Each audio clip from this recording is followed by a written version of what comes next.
Hi guys, welcome back to my channel. I'm so excited to talk about all things royal in this video.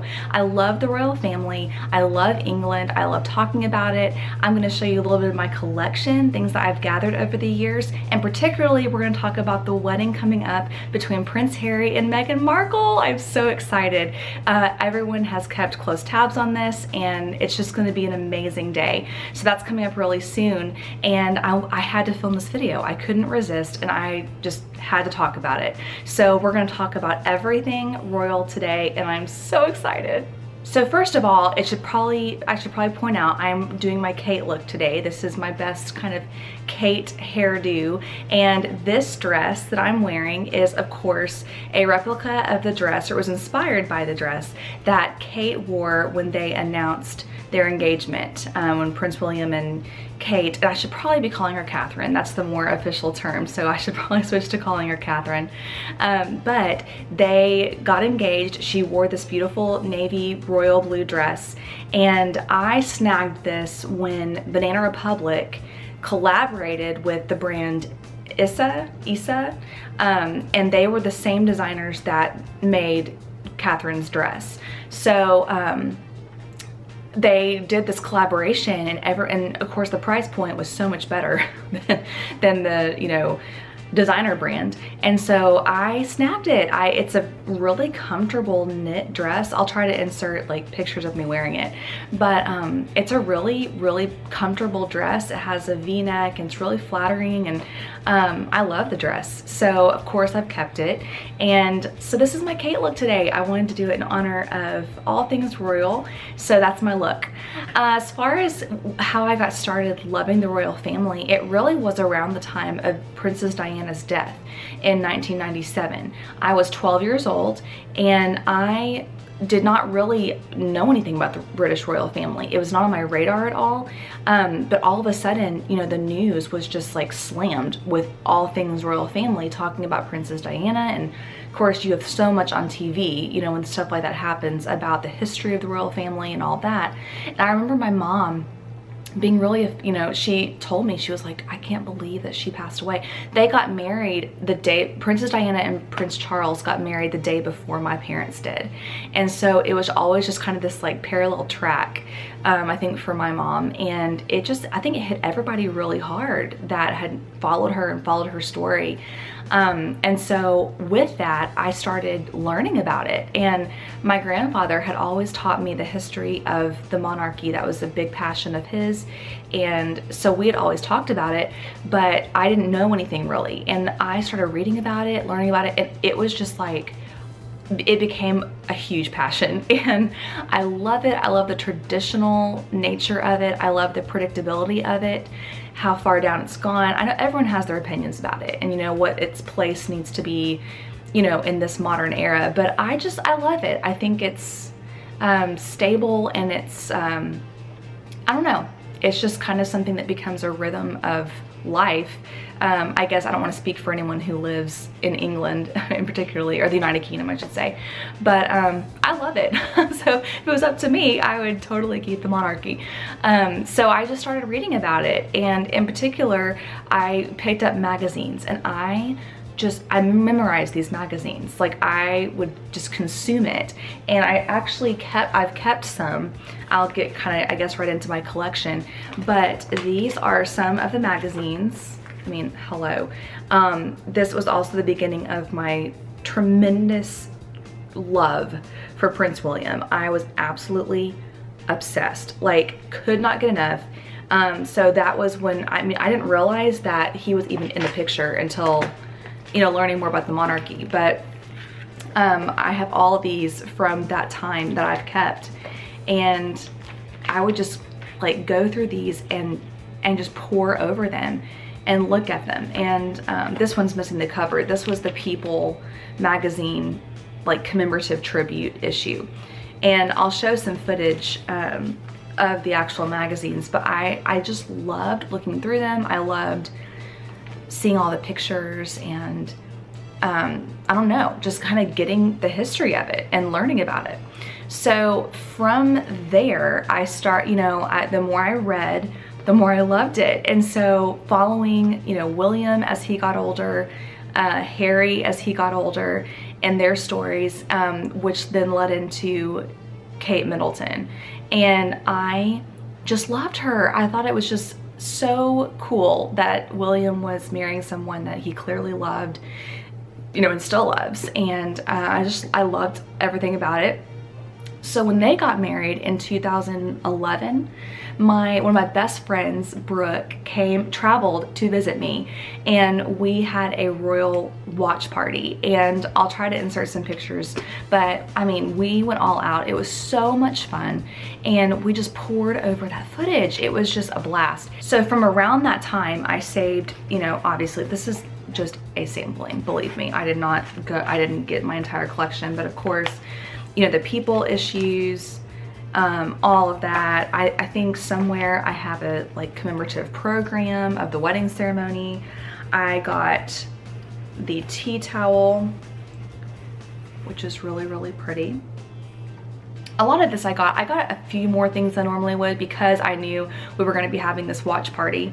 And so it was super fun to gather these items. And last but not least, we had t-shirts. Yep. I really do need to probably get a Harry and Meghan shirt. I mean, I think everyone needs one. And so I'll add that to my collection, but we wore our shirts and we had a blast. So after that, things kind of started to correlate between Prince William and Kate and my family as far as births go. In 2013, is that right? Yes. In 2013, Prince George was born, and that was their first child. So exciting. In 2013, my daughter Lindley was born in May, and then George was born in July. So I remember watching the footage of them leaving the Lindo wing, and it was just so exciting. And I had never seen, you know, the hoopla around a royal birth before. But I loved it. I loved it. So when Prince George was born, I got an Emma Bridgewater mug. I love Emma Bridgewater. I'm gonna show close-ups of this better, but it's super cute. I got her commemorative mug for when George was born. That was the 22nd of July, 2013. So I had just had my daughter Lindley, and then I got this mug, which says "Hooray for Charlotte. It's a princess," and I got that when Charlotte was born, and that was the 2nd of May, 2015. And now Prince Louis has just been born, and he was born right around the time, like right after Luke was. So it's been really neat because we've kind of paralleled a little bit. And rest assured, I have a matching mug coming to commemorate Prince Louis's birth. So I'll add that to my collection. And then of course I have the magazines that go along with that. So I've got the very first birth, which was Prince George, and then I have Princess Charlotte, that magazine, and then of course Prince Louis. So obviously, I mean, these are just fun to keep because I look back at the ones that I kept from like 1997, and it's even just the time capsule of it, like seeing the ads and seeing the, you know, just how it was different, the hairstyles, like all of that. It's just really cool, and it's cool to show your kids, you know, like this is what was going on. It's just a little bit of a time capsule, so I think it's fun. So something else that's really fun is when you can emulate kind of the royal family style, and that doesn't always happen on a budget because obviously they're wearing designers and all of that, but when it's at a good price point or something that you can kind of reasonably save up for to afford, I think it's really, really fun. And before Kurt and I went to London back in 2015, I got a pair of LK Bennett pumps, and Kate Middleton always wears LK Bennett shoes and also clothing, and I just thought, you know, it's a classic shoe, it's a nude color, classic shoe, I will wear it, you know, over and over and over. So I got these beautiful patent nude pumps from LK Bennett, and I wore them in a photo shoot that Kurt and I did. If you've watched my London vlogs, you've seen those pictures, but we had a photographer take photos of us.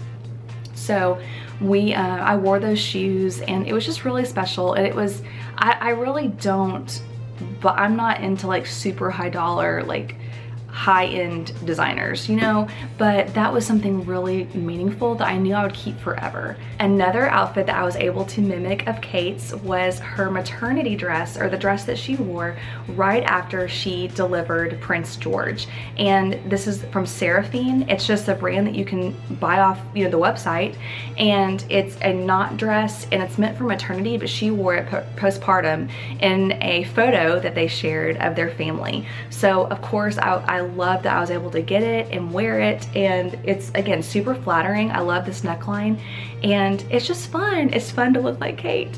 So something else that I like to do is, because I love England so much, I keep, you know, the British magic alive, and I receive the English Home magazine, and I love English style. I love just the country homes, and, you know, traditional, but also really relaxed in some ways. I love the formal yet casual kind of mix that they have going on, and so that's a really fun magazine that I get. I also just have little touches around my house. I have figurines of like Buckingham Palace, Windsor Castle, Shakespeare's Globe, let's see, Westminster, let's see, what do I have? Big Ben, oh my gosh, I can't think of the Parliament. Is it Parliament? I'm having a newborn fog moment. But I have those figurines in my house. I have this cute little frame. I got this from Anthropology years ago. It has a corgi in it because the Queen loves that type of dog. And it's just really cute. Of course, I'm probably gonna put a picture of me and Kurt. If I ever get those pictures printed, I'll put a picture of us in this frame. But things like that are super fun. And then finally, last but not least, this was given to me by somebody. It is solar powered, and I'll show you a close-up footage, but it gives me life. Like, it's the best thing ever to be greeted by the Queen, you know, every single day. So I had to go get my own little prince to hold.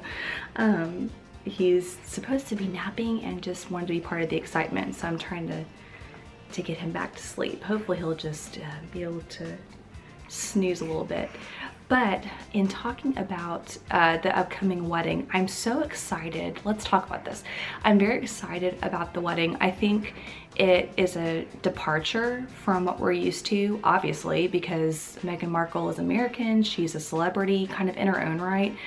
She is mixed race, which I think is really, really, you know, it's a great statement. I think it's really cool, and that I think we're seeing change, and I think we're seeing some progress as far as you know, loosening up those stringent rules.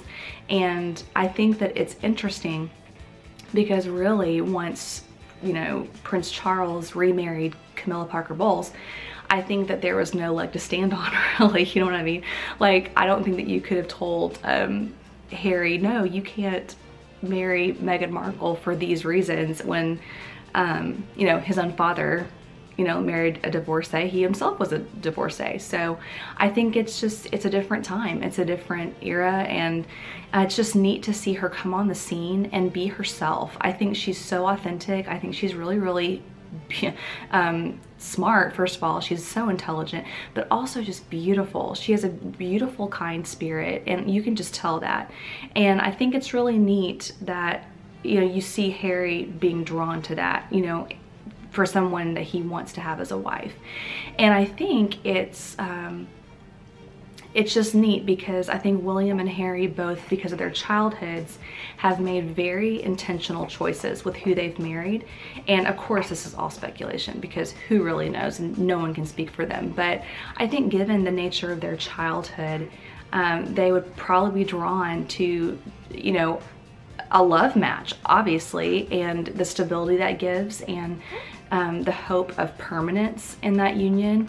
And I think it's neat to see them both find real happiness, it seems, and watching, you know, William and Kate grow their family.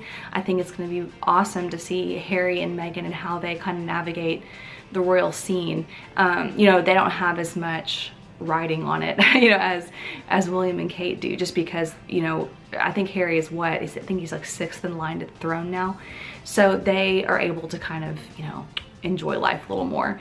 But it's been neat to see them holding hands and be affectionate. I think that's what everybody is just dying to see from William and Kate. Like, I think we would love to see them just like, you know, kiss in public or hold hands or, you know, whatever. And you can tell they love each other and like each other, but and they can't do those types of things, I guess, for obvious reasons, just the, you know, being more professional when they're out and about. But I love seeing Harry and Meghan interact, and their interview is just so real, and it just seems like they're both so genuinely in love with each other. So I have no predictions about her dress. I think that it's going to definitely not be your typical royal dress. I think it's gonna have maybe more of a sleek nature about it. I cannot picture her in a huge skirt. I can't picture her with a long train. I think that she'll do something with probably clean lines and then dress it up, you know, do the traditional thing maybe with the veil or jewels or something like that. But I just can't see her doing something like super flashy, you know? And I think she's so confident in who she is. She's just a very confident woman. And so I think she's gonna choose something that is 100% her. I don't think she's gonna feel, you know, obligated to go with a certain look. I think she's gonna do her own thing, which is awesome. So yeah, I think there's so many specials on right now, y'all. This was so bad. I was like having to binge watch my DVR of stuff that I had not gotten around to watching yet to make room for all of the like 5,200 specials that I'm DVRing about this. I mean, when I literally, like, I thrive in royal wedding situations. Like, there's so many things on TV, and I'm like, they're talking about my favorite topic ever, and like, I just can't get enough of it. So I did watch the Lifetime movie. I would love to know your thoughts below. I thought that it was really well done, y'all. I mean, I think it was way, well, not way, but I think it was less, you know, cheesy than the William and Kate Lifetime movie. And y'all, I love a good cheesy movie. I am not saying anything against that. I just think that, first of all, the girl they got to play Meghan Markle was a dead ringer for her. Like, I was like, I kept doing a double take. Like, I felt like I was watching her, you know? Harry, not so much. But for sure, the girl that played Meghan, she was awesome. So it's really fun just to watch all the documentaries and learn so much about it. Side note, they're getting married at Windsor Castle, St. George's Chapel at Windsor Castle. And y'all, my favorite documentary probably almost ever is the Windsor Castle documentary that I have. And you need to see it. I'll try to link it below. I think I can. You can probably find it on Amazon. I'll link it below. But for some reason, I love that documentary. It's all about like a year of time at Windsor Castle, and it is just the coolest. I love it. I don't know if I just have like a really good association with it because I watched it, you know, at a happy time. I don't know, but like, I watch it over and over. It's like almost something I'll put on for background noise, and my kids know it. They love it. And so it's, if you want to learn more about Windsor Castle, like, check out that documentary, and you can, you know, see more about where they're getting married. But when Kurt and I were there at Windsor on our trip, I was like, this is from my documentary. I was so ridiculous, but I loved it. I loved every minute. I ate it up. And that's what I'm doing with this royal wedding stuff, y'all. I'm just like eating it up, and it's so fun. I think it's, you know, it's a happy time, and I think it's neat to see two people that are so in love. I don't know that I'll be getting, you know, I have everything set to record, obviously. And I think all the footage and stuff, or the whatever coverage, is supposed to start at like 4 a.m. our time.